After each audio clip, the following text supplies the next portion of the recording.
Salut à tous, ici c'est Guy Monet. J'espère que vous portez bien déjà, que tout se passe bien dans vos vies. Donc on va parler d'un film, c'est le deuxième épisode, format film. On va parler de Banlieusards 2 qui vient de sortir, production française, plus précisément dans le 94, c'est le Val-de-Marne, Orly-Choisy-Vitry, toutes les villes d'Ateco. Let's go. Donc voilà le film Banlieusards 2 officiellement disponible sur la plateforme Netflix.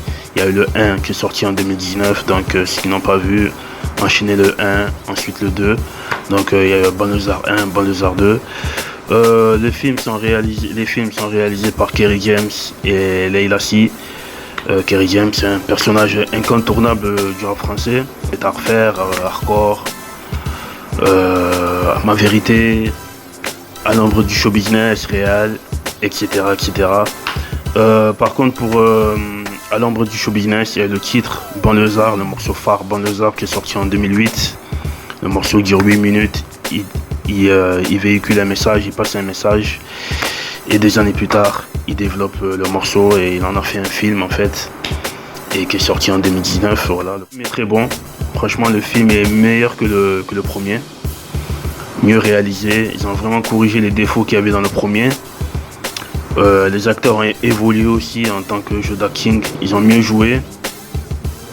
Franchement, jolie performance de leur part, de l'ensemble du casting. Hein.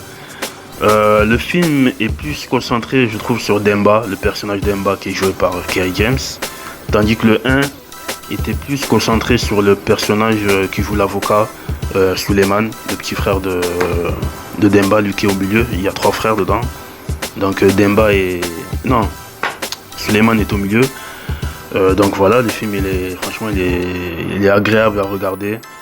Le passage au Sénégal, il est magnifique, il est émouvant à la fois et magnifique. Franchement, ils ont géré ça. Mention spéciale pour Aïssa Moment.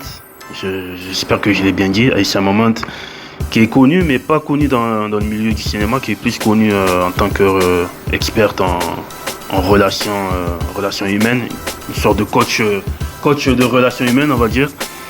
Donc franchement, pour une première, elle a bien joué, elle s'est bien démerdée, franchement c'est bravo à elle. Concernant la fin de Banlieusards 2, vu comment ça s'est déroulé, je pense qu'on se dirige vers un 3e volet, sans vous spoiler bien sûr, parce qu'il y en a qui n'ont pas vu le film, mais je pense qu'on se dirige vers un 3e volet qui sera focus sur Noumouké, je pense, le dernier de la fratrie, sachant que, comme je disais tout à l'heure, Banlieusards 1 était un peu plus focus sur Suleiman, l'avocat.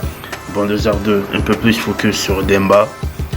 Et le 3, je pense qu'il sera focus sur Noumouké. Après, voilà. Après, est-ce qu'ils vont le faire ou pas, ça, je sais pas. Mais dans la logique, ce serait pas mal qu'ils le font. Sachant aussi qu'il y a eu des bons retours pour le Banlieusards 2. Donc, ce serait l'idéal qu'ils enchaînent avec un 3e film. Niveau casting, on retrouve Kops qui est un rappeur connu dans le rap français, qui a une carrière en parallèle dans le cinéma, qui fait son petit bonhomme de chemin, donc on le retrouve dedans, toujours impeccable. 2 membres de la Mafricain Freeze dedans dans le film, Teddy Corona, ex-membre de Ideal J, et OGB aussi, qui est souvent avec Kerry James aussi dans les concerts et tout. Donc voilà, on retrouve les 2 membres de la mafia, ils ont une petite apparition. Banlieusards 2, pour moi c'est une réussite, ils ont mieux fait que le premier volet.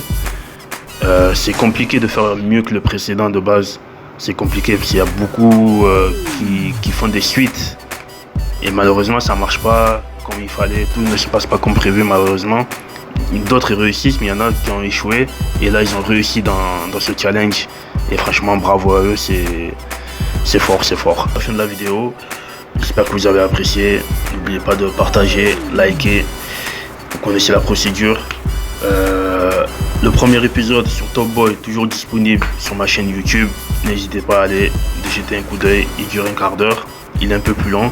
Cette fois-ci là, c'est un peu plus court. Je vous dis à très bientôt. Portez-vous bien. À suivre.